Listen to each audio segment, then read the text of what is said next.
Hello everyone, Hank Gross here from Mid-Hudson News.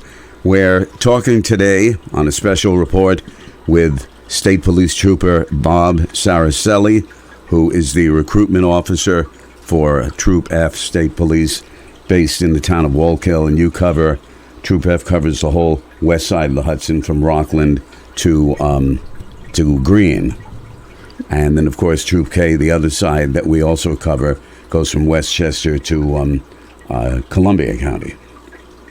We want to talk about the fact that there's going to be a recruitment and a test for troopers, the first one in a number of years. Is that correct?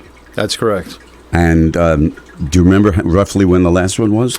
Yes, Hank. The last test was 2017, so it's been a few years since we've last administered an exam. So we are having one currently. And the reason being, people are retiring, and it's cyclical throughout the years. Yes, we do have retirements, but we do have people that law enforcement never sleeps; it never ends. There always has to be someone who's going to take the place of former troopers that were here.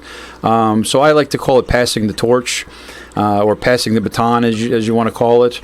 So when people do leave the job, once they retire, they leave for other reasons.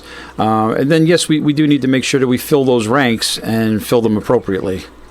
What is the average length of stay before someone could retire?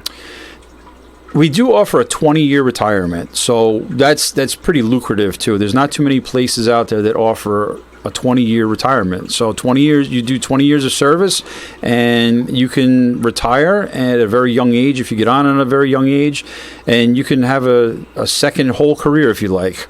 The average person normally goes between 20 to 25 years. 25 is about the midpoint where most people have, they can pack it in at that point, and they do pack it in at that point. But we have troopers that stay on if they move up through the ranks. If they have, a specialized detail, they might stay, beyond 25 to 30 years, and just it depends. The only thing that we have to say is that once you reach the maximum age of 60 years old, then you have to retire. They pretty much force you out at that point.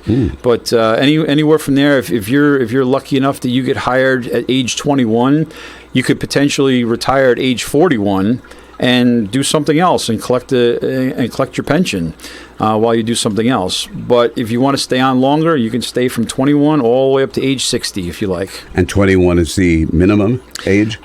20 years old is the minimum age to take the exam. 21 is to get appointed. So yes, 21 will be the minimum age to get hired.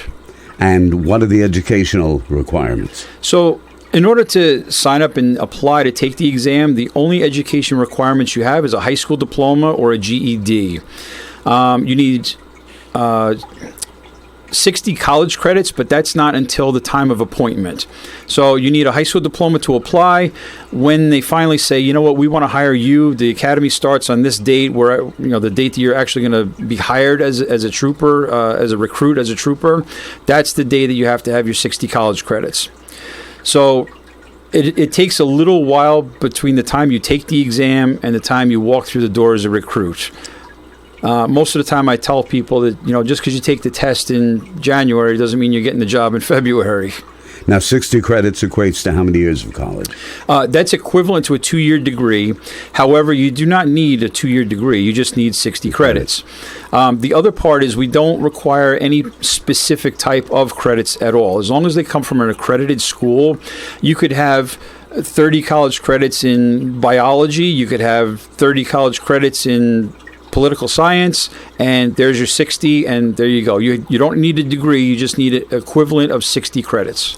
So you take the test and you pass it, and they offer you a position. It's going to take you, a year or more? Usually it takes about a year, and that's kind of moving at lightning speed, and that's if you really scored very, very well, very high on the exam, on the written exam. And then if you made it through the selection process after that, because the selection process it starts with the written exam. After you take the written exam, there comes a physical agility test, whereas you have to do a series of sit-ups, push-ups, and a 1.5 mile run in a certain amount of time, depending on your age bracket. So after that, if you successfully pass that, now they start a background check on you. After the background check, they'll do a polygraph, which is a lie detector test, a psychological exam, and then finally a medical exam. And if you successfully complete all of those steps, all of those phases, that's when you will receive what's called a conditional offer of employment letter. They'll do regular snail mail. They'll mail it to your house. And then, that's the date and time that they're going to say in that letter, yes, we want to hire you, and this is the date and time of the academy. This is what to bring. This is when to report.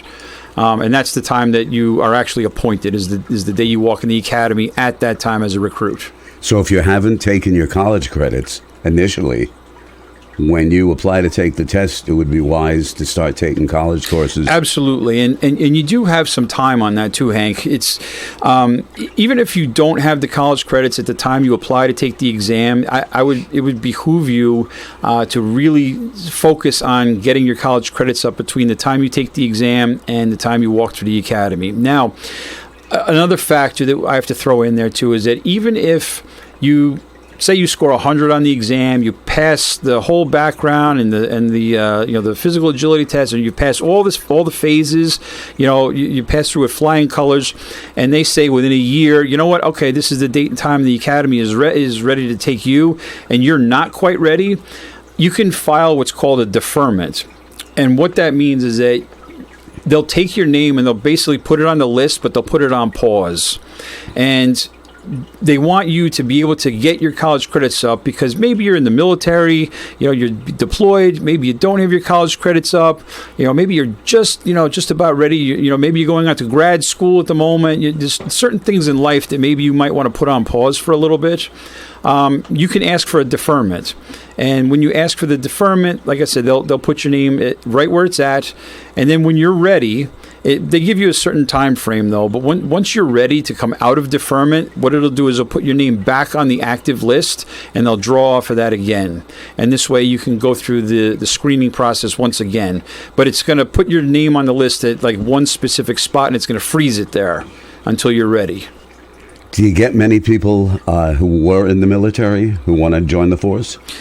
We do. The state police, we consider ourselves to be a paramilitary organization, which means that we have a rank and file. We have a structure that's very similar to pretty much any branch in the U.S. military. So when those folks who have served in the military, when they are coming home and now they need employment, a lot of them, they tend to flock towards us because it is very similar. They know what boot camp is like. Boot camp and the State Police Academy are very, very similar. The only thing I like to tell folks is that boot camp is usually about 6 to 8 weeks or so. Well, we've got you for 6 months. So it's just a little bit longer of a boot camp, and of course we throw a lot of academics involved in there. There's a lot of other things that are involved in it: driver training, firearms, self-defense, things along those lines. And that's a little bit more than what the military boot camp is going to offer you. The main question: when's the next test? Well, the next test is actually currently it's ongoing right now. It began January 3rd. The last day that you can take the test will be April 30th of this year. So April 30th of 2022 will be the last day you can take the exam. So you can actually go onto our website. The website is called joinstatepolice.ny.gov. I'll repeat it again. It's joinstatepolice.ny.gov. Now, if you go onto that website, you can apply today. The applications are open. You can go on there today. You can apply and you can sign up. Once you get on the website, the very first tab that you're going to see there says Apply Now. You're going to want to click on that button. It's going to bring you to another couple of pages where you fill out some question. It's like a questionnaire of information that they're looking for you. You know, your age, weight, name, date of birth, all those things. Once you fill out those simple pages and answer the few questions, they're going to hit you with a fee. The fee is $20. $20 only to sign up and take the exam. Now, when you sign up and apply, now because it is a computer-based test, you will not. There'll be no more pencil and paper exam. Those days are over. This is brand new to us. So you're going to go to a computer-based test center, and that's when you're going to sit down in front of a terminal at their location, and you're going to take the exam. So now, after you sign up and apply for the exam, the testing company will reach out to you with the information that you provided. They will reach out to you, and they will require another fee, which is an additional fee, which is completely separate from the state police. It's just basically because they're a separate contractor, and they're charging a fee for us to use their terminals. That fee is an additional $35. And that has nothing to do with us. That's just, like I said, that's completely, for the testing center itself. If you guys want to Google it, we've contracted with Pearson View Test Centers. And if there's ones that are locations that are close to you, that's where you're probably going to want to be able to take the exam. So once you sit down, it's a long exam. It's going to take anywhere between 3.5 to 4 hours, roughly. It's comprised of many different types of questions, and a lot of those are about roughly 800 to 900 questions of various things and life experiences. Give us an idea of what type of questions. A lot of it is comprehensive. There's comprehensive. There's memory. There's map reading, things along those lines. It's kind of like life skills. We've gone a little bit backwards with that, which we kind of felt that it was important to focus on. Like, okay, can you read a map? Do you know how to get from point A to point B? As funny as that sounds and simplistic as it sounds, it's like we have to make sure that, we're not depending on Google to get us to where we need to go, especially, if you got to get there quickly, So we want to know the best, easiest way to get to places. So a lot of those questions are kind of like they're logical questions, but they want to make sure that, that you're be able to read, write, you can comprehend very well, things along those lines. So that's where the questions are based. We also have with us today Trooper Brianna Martinez, and if I could ask you one question. Yes. With the agility testing part, are the requirements the same for women as men? No. Men and women are in different categories, as well as your age. So they'll do an age bracket from 20 to 29, and then I believe 30 to 39 for both men and women. Okay. But agility, do you have to do the same 1.5 miles? Yep, the same everything. Push-ups, sit-ups, everything? Yep, exactly the same. Okay.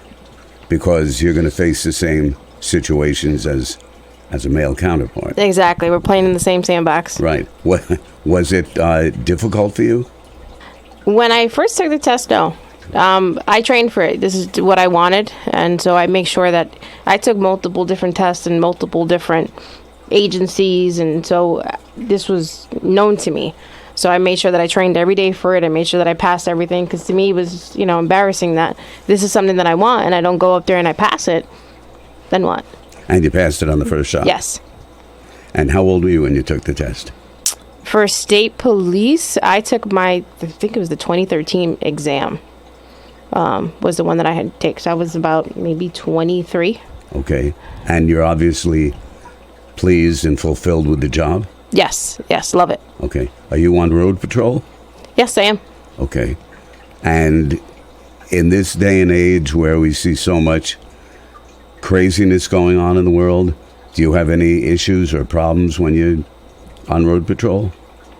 No, I mean, I face multiple different things every day. Depends on... Every day is different. Every traffic stop is different. So you have to approach it in different ways. So, you have to have the patience. You have to have the communication skills. It just depends on how you deal with it. Trooper Saracelli, when you pass and you go through the training, I would imagine you go out with a buddy at first when you're on the road? Oh yes. When upon graduation, you're assigned what's called field training. And that's about actually, it's not about. It is 2.5 months long. So you're assigned a field training officer, a primary field training officer, once you get to the station that they assign you. And you go out and you pretty much are doing the job as a trooper, but with close supervision. And that is a senior trooper that is a field training officer, is one there. He's gonna instruct you the best way he knows how and give you the best guidance on how to deal with situations that you are encompassing.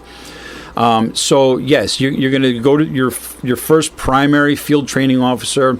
At that point, with your first one, you're going to do a lot of the job with the very, very close supervision. He's going to kind of, or the officer, we do have female officers, that are going to kind of form you into the right direction, or form you into the right way to do something. When you go onto your second half, the second month of field training, you're going to go to a secondary field training officer. And that field training officer is going to pretty much have you do everything, but they're going to kind of like let the reins loose a little bit. They're going to let you do things a little bit more on your own, which is what we're trying to build. And then again, you're going to have the supervision, but they're going to critique you on it. You know, what you did do, what you did right, what you didn't do right. You know, what you could have done better. Things along those lines. Once you're done with your secondary field training officer, you go back for the final 2 weeks with your primary field training officer, and at that point, you have the 2 weeks of pretty much you're doing this on your own. Okay, and you're not getting much guidance unless you really, really need it. Okay. And during those final 2 weeks, your primary field training officer is going to do an evaluation on you, and whether or not they feel that you're comfortable enough to do the job on your own. Sometimes it gets extended. You know, sometimes, troopers just they just didn't quite grasp it, very, very well the first time around, and they need a little bit of it. They need to extend it a little bit.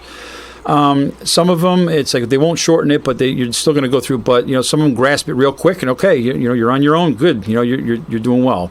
But sometimes, certain individuals, they struggle with it a little bit because it is a difficult job. At what point does the candidate or the new trooper need to learn what all the laws are? That you get in the academy. You do, okay. Yeah, there's a very intense academic program within the State Police Academy. It's a lot of times it's dull, it's dry, it's boring. I mean, I don't know if anyone's read law books, but a lot of times they don't make sense. But they teach you how to dissect it a little bit more. Like, okay, they'll give you, say, I'm just going to throw it out there for, like, say, an assault charge, and there's different sections and different levels of assault, and you need to be able to, okay, this is the situation I'm confronted with. What is the most appropriate charge within that, to charge someone with? And you need to be able to figure this out. So you're going to get a lot of hands-on with that at the academy. The academy is a little bit more of adult-based learning now. There's more scenarios that are put into play, and they realize that, okay, it's more realistic rather than just give someone a book, read it out of a book, this is what you would charge someone. They give you real-life scenarios with actors. Most of them are troopers. Occasionally they'll bring in a civilian to help out, but most of the time it's troopers. And they role play. And what would you do in this situation? In the beginning, they start out very small. It's very easy. They start with like maybe minor violations, and then by the time you are ready to graduate, they've gotten you all the way up to full blown investigations.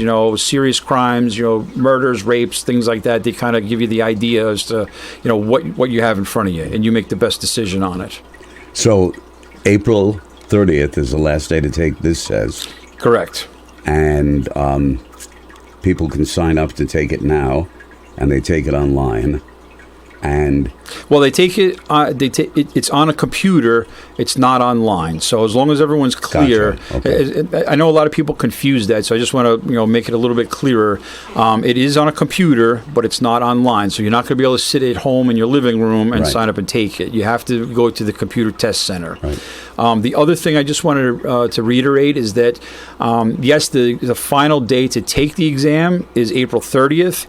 The last filing date, the last day that you can apply, is April 10th. So April 10th is the deadline to sign up for the exam. So you can sign up between now and April 10th. My suggestion, do it early, because we don't know what COVID is going to do, and we don't know if the computer centers are going to shut down or limit the capacities. We don't know. So my suggestion is to get in and sign up and get in there early and take the exam and get yourself on the list now. Don't wait until April 10th and maybe I might get a test date. Okay, so sign up early. What is the starting salary for a trooper? So starting salary while you're in the academy is $58,443, and you get paid while you're there. After 1 year, you're going to get a raise of about $24,000, and it's going to jump up to $82,677, and that's no overtime, no incentives, no nothing. That's just your base salary. So it's very, very lucrative in the beginning.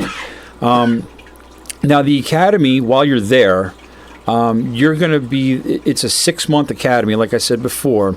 It is a resident academy, so that means that you have to live there Monday through Friday. You get to come home on the weekends. And when you do come home on the weekends, it's pretty much almost about a day and a half that you have off in between the time you leave on Friday and the time you're back up there for the following week. So I tell folks that, listen, you're going to be cut loose around 5 o'clock on a Friday evening. You're going to drive home, and you're going to get home around 9, 10 o'clock at night, maybe depending on where you live.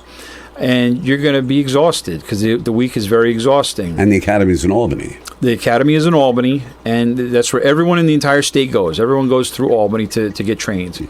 So we only have one state police academy, and that's where it is. And you're going to leave at 5 o'clock on Friday. You're going to have Saturday off and part of Sunday, because on Sunday night you have to report back. And a lot of times you have to be there anywhere between 6 p.m. and around 8 or 9 p.m.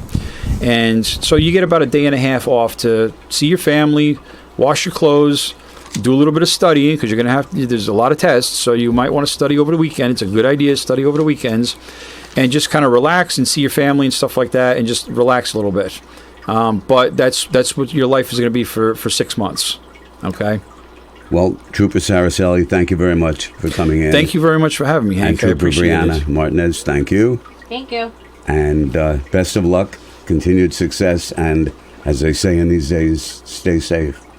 I just want to add one final thing to that. Sure. Is that if anyone has any information that they might want a clarification on, go visit the website joinstatepolice.ny.gov, and if you scroll down there look for recruiters, we have recruiters throughout the entire state. So find one that's in the troop in your area, and if you find one that is close to you that you want to speak with, or you can either email us or you can call us directly. Our office numbers are on there as well. I look forward to hearing from any one of you. Thank you very much. Thank you so You're much. welcome.